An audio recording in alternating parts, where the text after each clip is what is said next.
I think it's time for this toxic, binary, zero-sum madness to stop before we destroy ourselves. That was British comedian Stephen Fry in Toronto on Friday night, speaking against political correctness in the high-profile Monk debate, alongside Canada's polarizing professor, Jordan Peterson. Some people may be surprised that a self-described liberal like Fry would take that position, but he has his reasons, and he gave them to our Susan Ormiston in a conversation that covered a lot of ground: Donald Trump, the monarchy, and why he's been working in Canada. Take a look. Stephen Fry, comedian. Your cheese, eh? Actor. No, no, by all things godly, no! Author. You will tell me what it was, or I will kill you. TV host. Podcaster. We are working together. Advocate. Playwright. All of that and more. From Blackadder. You think she'll laugh in my face? I'm too old, too crusty? To host of QI. From West End to Broadway plays to documentaries, Stephen Fry has carved out a unique place in British culture and increasingly in America. Is this where the party is happening? Well, it's a big proper studio, isn't it? Thank you. But for the next 2 months, he's taken up residence here in Canada, at Niagara-on-the-Lake, at the Shaw Festival. He's taken his latest book and turned it into a trilogy of one-man shows exploring Greek mythology. He visited us recently in Toronto to expound on the world, according to Stephen Fry. So, Greek mythology, from your book Mythos. You're doing a world premiere here in Canada at the Shaw. What are you hoping to draw out of the Greek myths and put on stage? Well, first and foremost, story. I mean, they are the most wonderful stories that I've ever heard, and they are primal in their absolute, their juice, their excitement, the fact that they're about people. And they answer questions about why and how we are, but always with the use of a story, which I think is, they don't lecture you. They're not moral tales. They don't say, and this teaches you this, although you can draw a moral from it if you want. Stephen Fry. Fry doesn't preach from a moral high ground. He has a healthy disdain for oughts and shoulds and political correctness. I don't care what you call me, it's how we're treated that matters. At the Monk debates in Toronto, he argued passionately with U of T professor Jordan Peterson that PC culture has gone too far. Political correctness. Resist. Fight. If you have a point of view, fight it in the proper manner, using democracy as it should be, not channels of education, not language. So what is it about PC that you don't like? Sanctimoniousness, self-righteousness, preachiness, holier-than-thou-ness, piety. These are all things I've always hated. When I was growing up, you could argue that political correctness was not offending someone's religion by making a joke about it, or not saying a particular word on television because it was considered rude. And now it's a different set of things that is assumed to be politically correct, but it's the same idea going all the way back to what is heresy and what isn't. And I like to think that I'm an ornery sort of person, a contrarian, if you like, and that if I'd been brave enough in the 15th, 16th century in Spain, I would have been a heretic. Just because probably I beheaded. And yes, of course, the price of heresy was much higher than it is now. Price of heresy now is to be deplatformed or to suffer a Twitter storm or something. But my objection is simply that if you want to advance the causes that I would like to advance in terms of inclusion and diversity and equality for everyone in the nice, fluffy, gorgeous, liberal way that I think about these things, the wrong way to do it is to alienate those who are a little bit on the edge and aren't quite sure. By telling them they're speaking wrong, they're using the wrong language, they can't talk like that, you mustn't, you can't. Damn you, I will talk how I want to talk. Don't tell me how to talk. Don't censor me. Don't be a, you know... But you can be questioned. You're not saying of course, no debate. That's why I'm on the same side in the debate with someone with whom I probably share very little political... I wanted to ask about that. Jordan Peterson, very controversial in this country, and you're on his side. In what way do you align with his views? I don't align, as far as I know, with his views. I'm simply approaching the debate according to its proposition. And the proposition is that the other side, as you might say, are saying political correctness is just a phrase meaning progress. And I don't think that's right. And what do you think about the price for some of those, perhaps to some heretical comments? Twitter storm is real for lots of people, and you've been always an early adapter of technology. You love the iPhone. You said you'd never met a smartphone you didn't fall in love with. Right.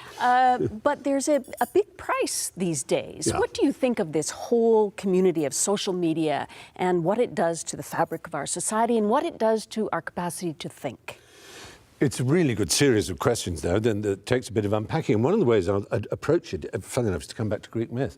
When social media began, and I rushed on board very excited, I thought, it's all gifted. This is the all gifted world in which connection, information, education, art, this is going to melt down barriers between people. There'll be no more tribalism, none of this sort of racist Truly nativism. An open, free society. And in the Greek myth, the gods punish man by sending an all-gifted woman. And the Greek for all-gifted is Pandora. And she came down with this jar she was told not to open. But she couldn't resist it, and she opened the jar, and out flew illness, manslaughter, murder, disease, want, hardship. And from having it been a paradise, it seemed to become impossible. But that's the world we live in, a world full of ghastly problems. And the same happened with the internet. From having thought this is going to solve all our problems, everyone can communicate with each other, there'll be no misunderstandings, everything will be wonderful. Suddenly one became aware that it was a Pandora's box that had opened, and out flew trollers and all kinds of nasty and terrible grooming and all the horrors that have come out of it. And one then thinks, maybe it's just all worse now. Maybe it's terrible. I think it's settling down.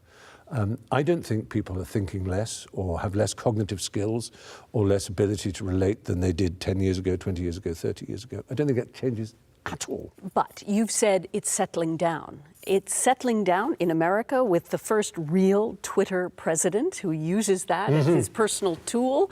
You've talked a lot about Trump. How do you see America today? Well, it's terribly unfortunate, but I do believe in the wheel of fortune. I think things turn. It wasn't that long ago when it was Bill Clinton in America and Tony Blair in Britain. And they were at the top of the wheel of fortune, the Rota Fortuna, as the Romans called it.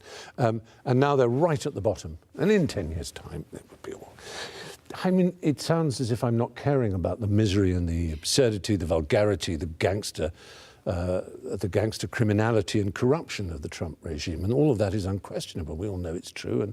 And people who don't are just being blind and foolish. But it's also true that he is achieving what he set out to achieve, and that the American economy is probably going to prosper enough for him to win the next election, whether we like to hear it or not. Isn't it your view that you think that the media, for example, and many others are giving him exactly what he needs to feed it? Of course they are. I remember saying to someone, they used to say of Hitler that he was the most photographed man in history. And I would say Trump is the most talked about man in history. Every single restaurant table, every single bar room, every single coffee shop conversation, you could just hear the word Trump, Trump, Trump, Trump, Trump. And I said, he's the Trumpolo. He's like a Dr. Seuss character. The more you say his name, the bigger he gets. All you have to do to defeat him is never mention his name. Just don't talk about it. Of course, because he makes money, because he's clickbait, because you see Trump says and you immediately press the click because you want to know what Trump said. And that's our fault, not his. And particularly the fault of, if I count myself as vaguely leftish, which I do, I don't see the rise of Trump or the rise of Brexit in Britain, I don't see them as a triumph as the right. I see them as a failure of the left. And that's one of the reasons I think political correctness has some part to play in that. Fry is fiercely British. He admires the British monarchy and he's close to the royal family. He considers Prince Charles a friend, and it's reciprocated. I think that probably, Stephen, I may be entirely wrong, is really a writer who was added in a rather like a Renaissance man. The marriage of Meghan and Harry, he says, reinforces the key to success of the monarchs. One of the remarkable things about the British royal family is its adaptability, its ability to survive. And although it's preposterous, it works terribly well. Now, if you imagine that Trump every week had to go up Capitol Hill to a sort of white colonial building in which Uncle Sam lived, who was the embodiment of America, and Trump had to bow to him. So Trump wasn't the most important person in America. This embodiment, Uncle Sam, meant more than he did. It would just show him that he was the servant of his country. And that's what a British Prime Minister has to do. Every week they have to go to the Queen, and it just keeps the politicians in place because they've got this image, this personification of the entire country and its history, a living flag, if you like, who goes around in a coach. And it's kind of preposterous.